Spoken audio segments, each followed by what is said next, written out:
the gospel of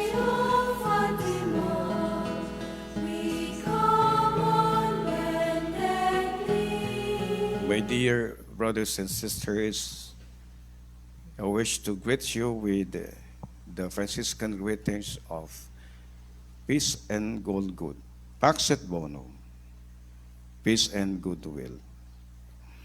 Today we celebrate a very important feast of our school community that we may not be aware of, because every time we greet each other, and when we have visitors, and every time we have our announcements, and every time we have gatherings, we always make the greetings of Pace et Bene, or Pax et Bonum. And these are two Latin terms which means Pax is peace and Bonum is good.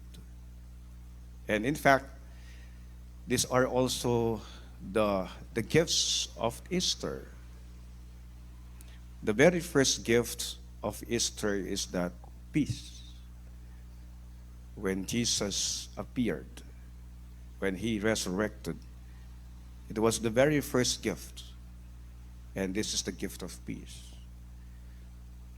And with St. Francis of Assisi, we are drawn to always remember that in all things there is God. When there is God, there is goodness. Amen? So, para bang sa lahat po ng bagay, naroon po ang Diyos. Kapag po meron po ang Diyos, naroon pong kabutihan. When there is God, there is goodness, because God is goodness Himself. But let me invite you to have a look of St. Francis of Assisi. If we have to look at the very image of St. Francis of Assisi, the outdoor image of St. Francis of Assisi is that there is a dove. Not only doves, actually. If you happen to go to St. Francis of Assisi, sa mismo pong monastery at lugar ni San Francisco de Assisi, literally po, marami po talagang white doves po doon. At meron po kasi yung original image po sa loob po ng garden. Meron pa pong rose po doon na parang violet rose, na wala po siyang tinik. It's very unique because rose is, we all know what rose. Ang bulaklak maganda siya, pero sa tangkay niya marami pa siyang tinik. Pero sa kakaisang tanim doon sa garden ni St. Francis of Assisi, ay meron pong rose na walang tinik. Perhaps siguro, because the life of St. Francis of Assisi, if we have to look at the very life of St. Francis of Assisi, siya po yung nagpaalala po sa atin, even amidst of our suffering, there is great consolation and there is a redemption sa ating pong mga paghihirap sa buhay. Para bang suffering is purposely. No? There is a purpose. Not only purpose, but I think there is redemptive purpose. Kaya po, kahit po tayo po yung naghihirap, we have a lot of challenges in life. Marami po tayong pinagdaraanan sa buhay. No? Magalak at magpasalamat tayo sa Diyos dahil ito na po yung ating pong susi. This is our passport to heaven. Amen? Do you believe in that? No? Na yung mga dinadala mo pala, no? Your crosses, most especially, are your sure key or passport to heaven. But there are three important things that we can learn from St. Francis of Assisi today. First, we are once again reminded of the importance of taking good care of our Mother Nature, our common home. Pope Francis has launched his encyclical, this is the Laudato Si, which means to care for our common home. Because it's alarming, because of the climate change that we experience, the global warming, for example, and most especially, the changing of the climate, which is actually we are disoriented.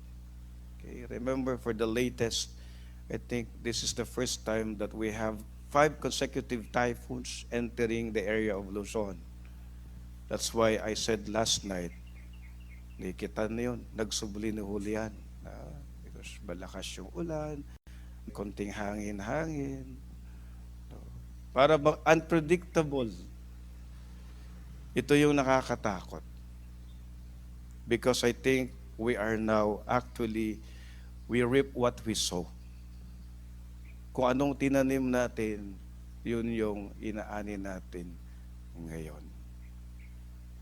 So we are actually in global crisis. Amen? Ito na yung sinasabi po nila na epekto po ng climate change. Now we are now reaping what we have sown. That's why we are just doing mitigating measures, which means damage has done. What we can do now is to minimize. Amen? Kung wala po tayo ginagawa, then what will happen is that our children's future and the children of our children. So, sasabihin lang natin, pagdating ng panahon na talaga ng malulusaw ang mundo dahil sa climate change, sa global warming, wala naman na to tayo. But I think that's not how we have to think. But I think we are actually show our concern and act on it, especially in response to this global crisis. To hope and act with creation. This is the very theme of the season of creation. To hope and act. Something that we have to do so that we can really respond to the crisis of biodiversity. Secondly, we are once again reminded, my dear brothers and sisters, that every time we come to celebrate Saint Francis of Assisi, we are once again reminded of the very, very basic of human value that would actually lead us to a very more peaceful and purposeful life. And I think if only we go back to the very, very value and virtue of Saint Francis of Assisi, and this is no other than simplicity. Humanity has gone away. Napakalayo na po natin masyado. We have advanced a lot. And this is actually what we are alarmed and fear. We are very scary because of the advancements of technology will have actually a consequence of the life of humanity, of people. Where connections of the internet is more available. Amen? Kahit saan ka na pumunta, may connection ng Wi-Fi. From 2G to 3G to 5G. Siguro sa susunod ng taon, 6G na. 7G na. Okay? Sa mga scientists at mga techies, yung mga mahilig sa gadgets, they're very happy of the advances of technology. But you see the effects to the human health, the radiation for especially. The 5G actually was being studied na pwede pong patayin dahil po sa, the radiation caused because of the signal, the internet signal, or the Wi-Fi connection. They can actually, pwede po nilang, for few days or pwede pong ang mga tanim, kahit po kahayupan, pwede pong unti-unting pinapatay ang tao at mga halaman or the living organisms. So that's only an example of that I think the complicated intricateness of life today is caused by human doings because we have not been so caring for our mother nature. We have actually responded to the call of commercialism, materialism, consumerism, advancements of technology in the extent of human life. And St. Francis of Assisi is always reminding us, let us go back. Let us be connected with God, with nature. And most especially, let us take good care of nature, our common home. Because if we take good care of our common home, our mother nature, surely it will take good care of us. And I think we're once again reminded when we are connected with Mother Nature, we're connected with God. Because in fact, the communion in nature is a communion with God who created us. Amen? Para bang titingnan natin, let us create a space. Let us create in our home where we can really commune with God, especially with nature. Alam po natin, ang mga mothers po ngayon nandito. Meron kayong kanya-kanyang mga area that you take good care of your plants, your vegetables, no? In which, it helps you mentally. Amen? So, nakakakalma, no? Sa isip. Dahil ang word ngayon, because of mental health issues, is that matuto kang magkalma. Amen? Kalma lang. And I think in our school, if there's one thing that you want to calm down, is I think the Peace Garden of St. Francis of Assisi. Amen? So, this is a place where it helps us actually mentally healthy. Yung bang kakalma yung isip mo dahil kahit papaano, there is a place where you can really find at peace with yourself. Secondly, not only simplicity of life, but secondly and lastly, is the very virtue of St. Francis, and this is humility. Amen? Alam po natin si San Francisco de Assisi, literally, tinalikuran niya po ang mundo. He was naked. He stripped off his clothes, literally. But there is a more and greater meaning of this. When he took off his clothes naked, and he left his family, and he embraced his life of poverty. And we're once again reminded by St. Francis of Assisi of the humility that I think humility is the mother of all virtues. And humility is the best way to really live a life of meaning and of peace. No? Tayo po, para yatang napakahirap magpatawad. Amen? Amen? Kaya minsan, napakahirap po yung there is always this what we call desire na sana maging maayos ang buhay. Sana merong kapayapaan yung ating kaisipan at kalooban. Sana meron pong kapayapaan, katahimikan ang ating puso. I think this is what St. Francis is telling us. That sometimes it's difficult to be humble.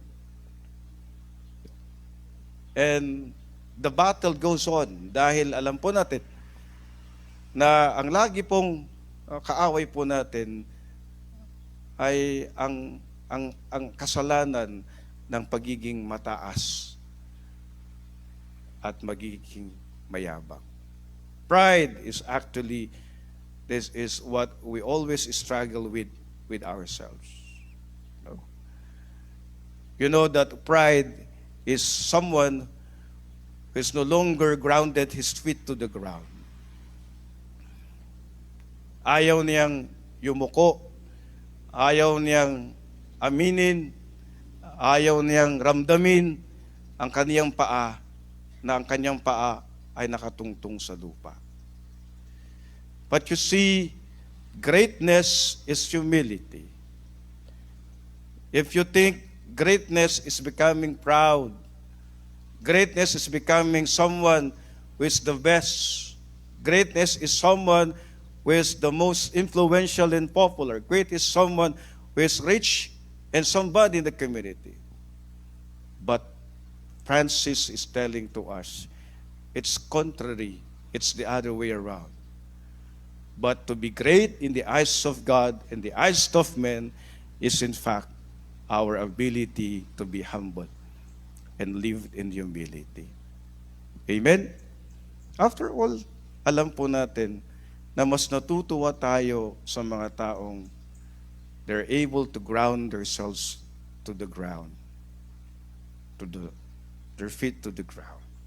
So, my dear friends, there are three important things that we are being reminded of today with the Feast of St. Francis of Assisi. First, the continuous response to take care of our common home. Third and second are two basic human values and virtues of St. Francis, and these are simplicity and humility. In fact, when we pray the prayer of St. Francis of Assisi, marami po tayong stories. Amen? Dahil sa katunayan, ito rin yung hinahangad natin sa buhay natin at sa ating pamilya. Na nawa'y pagkaloob ng Diyos sa atin ang ating kapayapaan, kapanatagan ng kalooban at isipan, at higit sa lahat, nawa'y gabayan tayo ng dakilang kabutihan ng Diyos araw-araw. That's why you are blessed. Because with the inspiration of St. Francis of Assisi, our school community and parish community as well, reminding us that in all opportunities and circumstances, there is the peace and the goodness of Christ among us. Peace and goodwill. Pax et bonum. Amen.